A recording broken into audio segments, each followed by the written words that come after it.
बिस्मिल्लाहिर्रहमानिर्रहीम। आज हम वो अल्फ़ाज़ सीखेंगे जिनमें आइन और गैन का इस्तेमाल होता है। चलें अपना लेसन स्टार्ट करते हैं। बिस्मिल्लाहिर्रहमानिर्रहीम। सबसे पहले मैं आपको आइन लिखना सिखाऊंगी कि आइन की शेप कैसे होती है। जब हम ऊपर से स्टार्ट करेंगे तो ये लाइन छोटी और यहाँ से बड़ी, फिर इसको लाइन से थोड़ा नीचे घुमा कर फिर ऊपर लेकर आना है, ठीक है।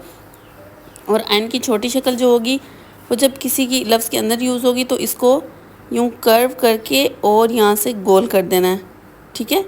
एक साइड से इसकी नोक है और दूसरी साइड से ये घूम गई है। इसी तरह से हमने गाइन लिखनी है और नीचे से इसको लाइन के नीचे लेकर इसको थोड़ा घुमा देना है, ठीक है। इस तरह से जब किसी लफ्ज़ के सेंटर में आएगी यहाँ से नोक और यहाँ से गोलाई होगी। इस शेप की आपने थोड़ी प्रैक्टिस करनी है। आइन से बनने वाला लफ्ज़ लिखते हैं वो लफ्ज़ जिसके शुरू में आइन आता है। जैसे हमारे पास एक लफ्ज़ है इल्म, आइन की शेप बनाई और साथ लाम और नीचे आके मीम, इस तरह से आगे आके फिर लाइन से नीचे लेकर आएंगे, ठीक है। ये आइन शुरू में इस्तेमाल हो गया। अब हम आइन सेंटर में जो यूज़ होगा वो इस्तेमाल करते हैं।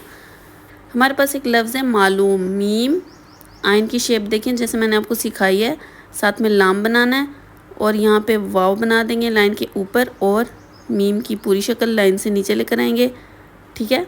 अब यहाँ पे आइन देखें, ये शेप है, इसको हमने सेंटर में एज इट इज़ लिखा है। बच्चे जो हैं दोनों साइड से नोक बना देते हैं, इस तरह से नहीं बनाने, इस तरह से बनाना है। अब हम वो लफ्ज़ लिखेंगे जिसके एंड में आइन आता है। जैसे हमारे पास एक लफ्ज़ है मना, मीम नून। अब आइन की शेप देखें, यहाँ से थोड़ा गोल करके इसको लाइन के नीचे लेकर आए हैं, ठीक है। आइन शुरू में पूरी शेप में है और सेंटर में आएगा या एंड में आएगा थोड़ा चेंज हो जाएगा। इस तरह से अब हमारे पास गाइन है। अब वो लफ्ज़ लिखते हैं जिसके शुरू में गाइन का इस्तेमाल होता है। जैसे हमारे पास है गरूर, गाइन रे, वाव की शक्ल बनाई लाइन के ऊपर और रे थोड़ी लाइन के नीचे लेकर आए हैं। अब इस गाइन और इस गाइन को देखें, ठीक है। अब हम वो लफ्ज़ लिखते हैं जिसके सेंटर में गाइन इस्तेमाल होता है और उसकी शेप थोड़ी चेंज हुई हुई होती है। जैसे है मगरूर, मीम गाइन रे वाव और एंड में हमने रे लगा दी, मगरूर, ठीक है।